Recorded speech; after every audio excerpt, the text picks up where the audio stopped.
Assalamualaikum, Assalamualaikum warahmatullahi wabarakatuh.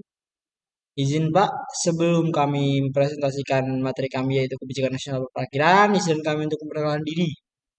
Kami dari kelompok 5 yang terdiri dari satu ada Iin Aprianti Ninggolan 22011013, lalu ada Iqbarul Sikri 22011014, lalu ada saya sendiri Lucky Andrea Laksana dengan nomor taruna 22011015. Di sini kami akan menjelaskan materi yaitu kebijakan nasional perparkiran. Dari dasar hukum ada Undang-Undang Nomor 22 Tahun 2009 tentang Lalu Lintas Angkutan Jalan, ada Undang-Undang Nomor 28 Tahun 2009 tentang Pajak Daerah dan Retribusi Daerah, lalu ada Peraturan Pemerintah Nomor 32 Tahun 2011 tentang Manajemen dan Rekayasa Analisis Dampak serta Manajemen Kebutuhan Lalu Lintas, lalu ada Peraturan Pemerintah Nomor 79 Tahun 2013 tentang Jaringan Lalu Lintas dan Angkutan Jalan, lalu ada Peraturan Menteri Perhubungan Nomor 96 Tahun 2012 tentang pedoman pelaksanaan kegiatan manajemen dan rekayasa lalu lintas. Selanjutnya ada definisi yaitu parkir adalah keadaan kendaraan berhenti atau tidak bergerak untuk beberapa saat dan ditinggalkan pengemudinya. Parkir umum adalah parkir untuk umum yang memarkir kendaraan dengan dipungut biaya.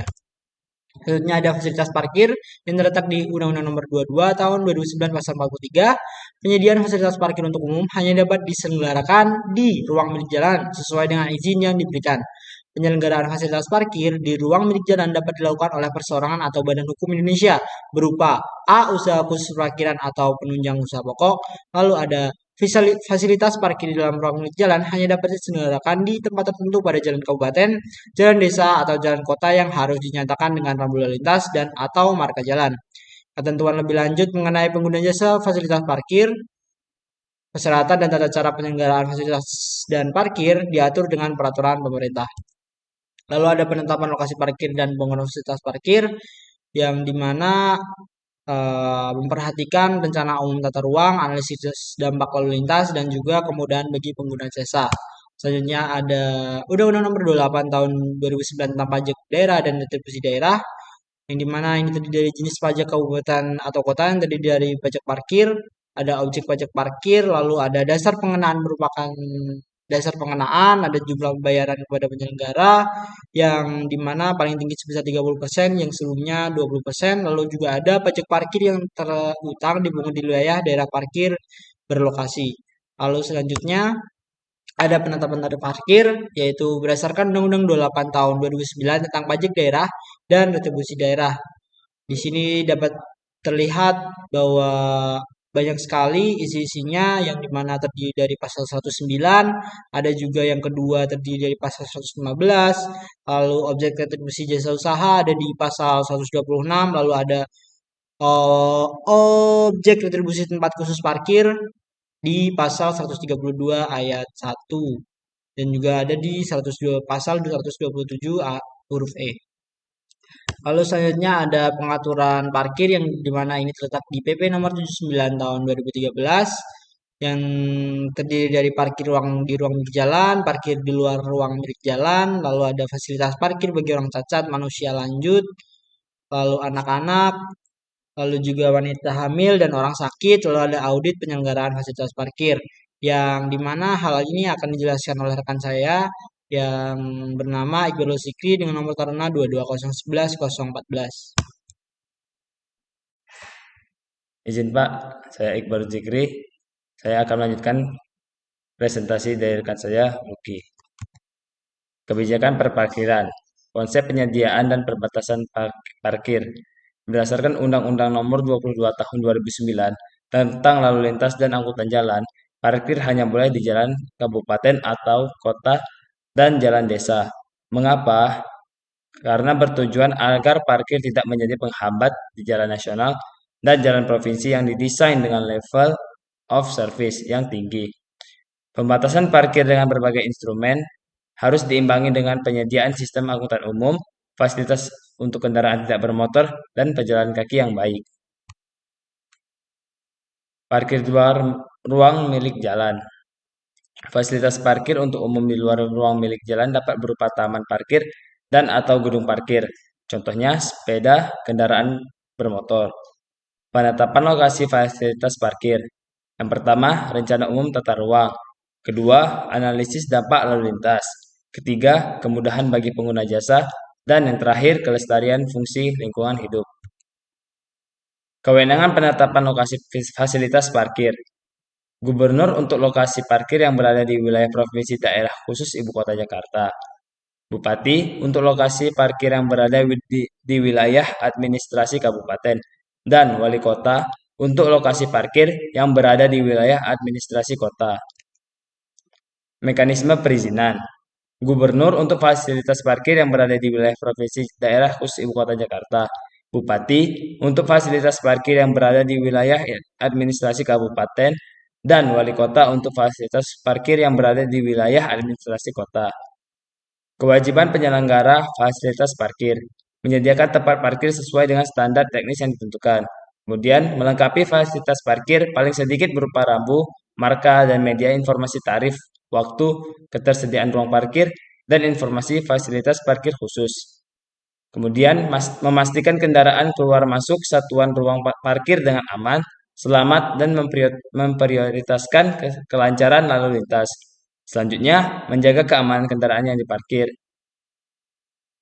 Dan memberikan tanda bukti dan tempat parkir. Dan yang terakhir, mengganti kerugian kehilangan dan kerugian kendaraan yang diparkir sesuai dengan ketentuan peraturan perundang-undangan. Hak dan kewajiban.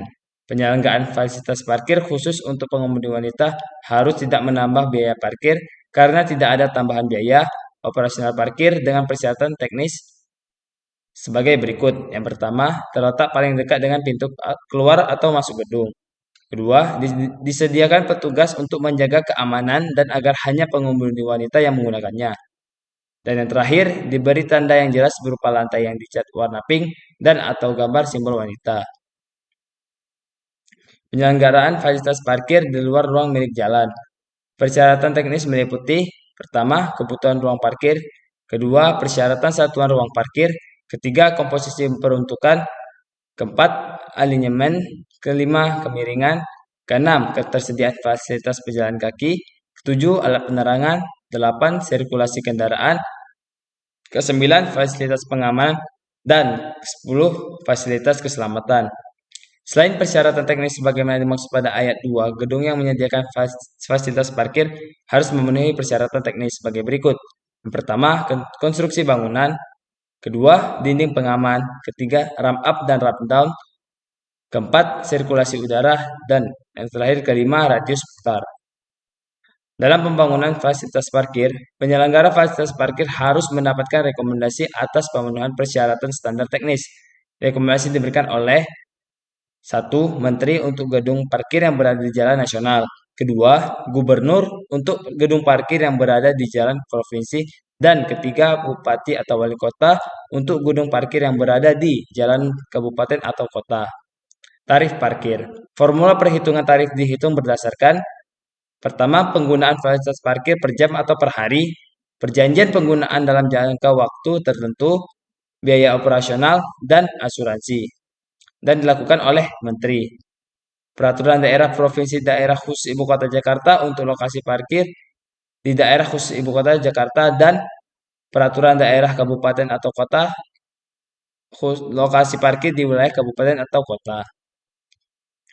Untuk membatasi penggunaan kendaraan pribadi pada kawasan tertentu, Bupati, Wali Kota, dan Gubernur dapat melakukan pembatasan kapasitas ruang parkir untuk umum di luar ruang milik jalan.